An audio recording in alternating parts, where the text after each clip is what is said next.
हर हर महादेव। दोस्तों नमस्कार। आइए सुनते हैं मोक्षदा एकादशी व्रत कथा। जय श्रीमन नारायण। धर्मराज युधिष्ठिर कहने लगे कि हे भगवान, मैंने मार्गशीर्ष कृष्ण एकादशी अथवा उत्पन्ना एकादशी का सविस्तार वर्णन सुना और आप कृपा करके मुझे मार्गशीर्ष माह के शुक्ल पक्ष की एकादशी के विषय में भी बतलाइए। इस एकादशी का क्या नाम है तथा इसके व्रत का क्या विधान है, इसकी विधि क्या है, इसका व्रत करने से किस फल की प्राप्ति होती है, कृपया यह सब विधान पूर्वक कहिए। भगवान श्री कृष्ण बोले, मार्गशीर्ष माह के शुक्ल पक्ष में आने वाली इस एकादशी को मोक्षदा एकादशी कहा जाता है। यह व्रत मोक्ष देने वाला तथा चिंतामणि के समान सब कामनाएं पूर्ण करने वाला है। इससे आप अपने पूर्वजों के दुखों को खत्म कर सकते हैं। इसका महत्व मैं तुमसे कहता हूँ, ध्यान पूर्वक सुनो। मोक्षदा एकादशी व्रत कथा। गोकुल नाम के नगर में वैखानक नामक राजा राज करता था। उसके राज्य में चारों वेदों के ज्ञाता ब्राह्मण रहते थे। वह राजा अपनी प्रजा का पुत्रवत पालन करता था। एक बार रात्रि में राजा ने एक स्वप्न देखा कि उसके पिता नरक में हैं। उसे बड़ा आश्चर्य हुआ। प्रातः वह विद्वान ब्राह्मणों के पास गया और अपना स्वप्न सुनाया।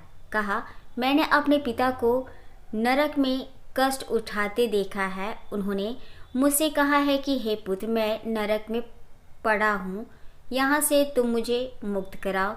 जब से मैंने ये वचन सुने हैं तब से मैं बहुत बेचैन हूँ। चित्त में बड़ी अशांति हो रही है। मुझे इस राज्य, धन, पुत्र, स्त्री, घोड़े, हाथी घोड़े आदि में कुछ भी सुख प्रतीत नहीं होता। क्या करूं? राजा ने कहा, हे ब्राह्मण देवताओं, इस दुख के कारण मेरा सारा शरीर जल रहा है और आप कृपा करके कोई तप, दान, व्रत आदि ऐसा उपाय बताइए जिससे मेरे पिता को मुक्ति मिल जाए। उस पुत्र का जीवन व्यर्थ है जो अपने माता पिता का उद्धार न कर सके। एक उत्तम पुत्र जो अपने माता पिता तथा पूर्वजों का उद्धार करता है वह हजार मूर्ख पुत्रों से अच्छा है। जैसे एक चंद्रमा सारे जगत में प्रकाश कर देता है परंतु हजारों तारे नहीं कर सकते। ब्राह्मणों ने कहा, हे राजन, यहाँ पास ही भूत, भविष्य, वर्तमान की ज्ञाता पर्वत ऋषि का आश्रम है। आपकी समस्या का हल वे जरूर करेंगे। ऐसा सुनकर राजा मुनि के आश्रम पर गया। उस आश्रम में अनेक शांत चित्त योगी और मुनि तपस्या कर रहे थे। उसी समय पर्वत मुनि बैठे थे। राजा ने मुनि को साष्टांग दंडवत किया।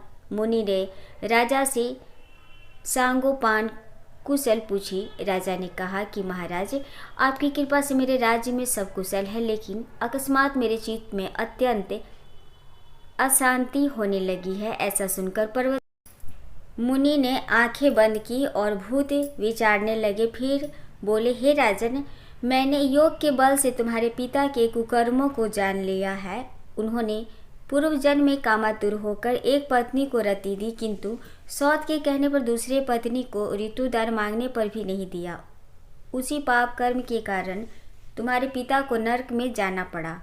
जब राजा ने कहा, इसका कोई उपाय बताइए। मुनि बोले, हे राजन, आप मार्गशीर्ष एकादशी का उपवास करें और उस उपवास के पुण्य को अपने पिता को संकल्प कर दे। इसके प्रभाव से आपके पिता की अवश्य नरक से मुक्ति होगी।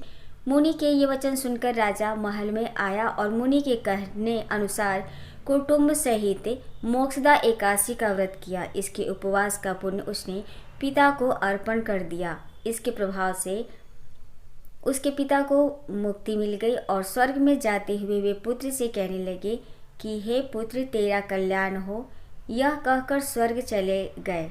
मार्गशीर्ष माह के शुक्ल पक्ष की मोक्षदा एकादशी का जो व्रत करते हैं उनके समस्त पाप नष्ट हो जाते हैं। इस व्रत से बढ़कर मोक्ष देने वाला और कोई व्रत नहीं है। इस दिन गीता जयंती मनाई जाती है। साथ ही यह धनुर्मास की एकादशी कहलाती है। अतः इस एकादशी का महत्व कई गुना और भी बढ़ जाता है। इस दिन से गीता पाठ का अनुष्ठान प्रारंभ करें तथा प्रतिदिन थोड़ी देर गीता अवश्य पढ़ें। तो ये थी कथा दोस्तों मोक्षदा एकादशी की। और हमारे चैनल पे श्रीमद् भागवत गीता का भी वीडियो है, अगर आप लोग चाहें तो सुन सकते हैं। धन्यवाद।